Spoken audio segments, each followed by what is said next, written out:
নমস্কাৰ বন্ধুসকল মই তোমালোকৰ ফেভাৰিট ব্লগাৰ বাবুল আজি মই দেখাম মোৰ দৈনিক জীৱন ময়ো এজন ব্লগাৰ চাওচোন কেনে হয় এটা স্পেশাল চাহ দিব টকা কত কোলাবোৰেচন চলি আছে এয়া ষ্টান্ট আছিল ভয় নকৰিব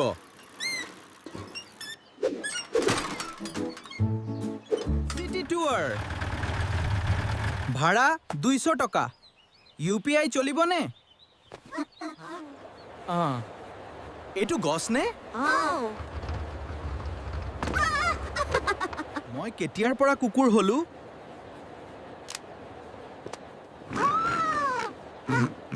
খাই কলে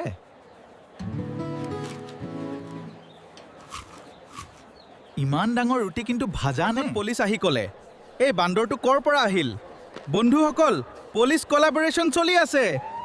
বন্ধুসকল যদি ভিডিওটো ভাল লাগে লাইক শ্বেয়াৰ আৰু সাবস্ক্ৰাইব কৰিব নাপাহৰিব এইবাৰ মই গছত উঠিম আৰু ভ্লগটো শেষ কৰিম